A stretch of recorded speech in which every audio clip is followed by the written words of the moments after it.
শুভ সকাল সবাইকে। সবাই কেমন আছো? আশা করি খুব ভালো আছে। পুজো খুব ভালো কাটছে। সবাইকে শুভ ষষ্ঠী। তো এখন 6:30 বাজে, আমি উঠে কাজে বসে পড়েছি।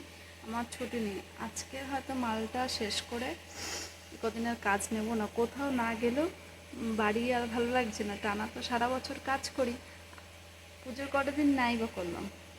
তো সবাই কেমন আছো? আশা করি খুব ভালো আছো আর পুজো খুব আনন্দ করছো। সবাই খুব আনন্দ করো, সাবধানে থেকো, সবাই সবার ফ্যামিলি নিয়ে খুব আনন্দ করো। তো আজকে ব্লগটা এখান থেকে শুরু করছি, সাথে থাকো, সারাদিন কী কী করি দেখতে থাকো।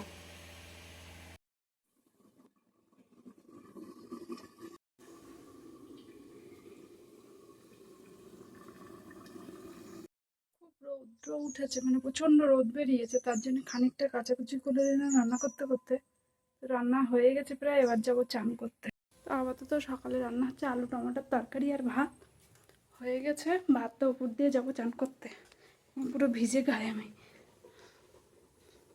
চান দান কমপ্লিট, পুজো দিয়েছি, আর ওদিকে তোমাদের দাদাভাই শুয়ে শুয়ে ফোন দেখছে। এবার খাওয়া দাওয়া করবো। তো আজকে তো নিরামিষই রান্না করেছি, টমেটো আলুর তরকারি, ভাত আর ঘি। তো আমরা এবার দুজন খেয়ে নেবো। একদম বাড়ি ভালো লাগছে না, কি করবো, ছেলে মেয়ের জন্য তো সবাই চলে গেছে। আমার এত ভালো লাগে, এরা একটা ডালও বসাতে হতো এবার।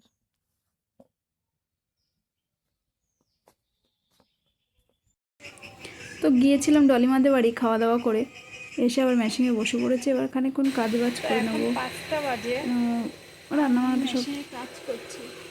আজকে তো সপ্তম, সবাই কত আনন্দ করছে, কিন্তু দেখো আমার কপালটা, আমি এখনও সেলাই করছি।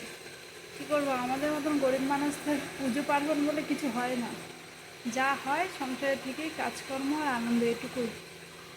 জানি না এবছর মা দুর্গার মুখ দেখতে পাবো কি না, আদৌ যাবো কি না। কিছু কারণের জন্য বা কিছু সমস্যার জন্য হয়তো এবছর আমি বেরোতে পারবো না।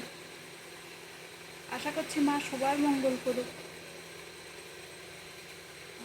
পরে হয়তো যেতে পারবো, মানে সামনের বছর, এছাড়া কোনো উপায় নেই। এই কত আনন্দ করছে ছেলে মেয়ে স্বামীকে নিয়ে, আমার সে ভাগ্যও নেই। আমার ছেলে মেয়ে চলে যায় বাবার বাড়ি, আর স্বামী তার বন্ধু বান্ধবের সঙ্গে রাত কাটায়, বাড়ি আসে রাত 1টা 1:30টায়। এই হলো আমার কপাল। হ্যাঁ, বাবার বাড়ি একদিন যাব, কেন, ওটা আমার কর্তব্য। আমার পুজোর সময় আমি সবাইকে বঞ্চিত করতে পারি, কিন্তু আমার বাবা মাকে, আমার সন্তানকে বঞ্চিত করতে পারবো না। ওদের সঙ্গে একটা দিন অন্তত কাটাবো। তো যাব ওদের কাছে একদিন, কবে যাব জানি না। আর বিসর্জনে তো মায়ের মুখ দেখবো, মানে আবার সামনের বছর আদৌ বেঁচে থাকবো কি না, ওই জন্য মাকে অন্তত বিসর্জনে দেখবো বা সিঁদুর খেলতে যাব, এটা ইচ্ছা আছে। জানি না পূরণ হবে কি না। তো যাই হোক, সবাই খুব আনন্দ করো। তো সেলাই কাজ হয়ে গেছে, আমি এখন একা একা ঘরে শুয়ে আছি। তো সারাদিন আর কি দেখাবো, এই কাজ বাজ। আজকে ব্লগটা এই পর্যন্ত। সবাই খুব খুব আনন্দ করো পুজোয়। শুভরাত্রি।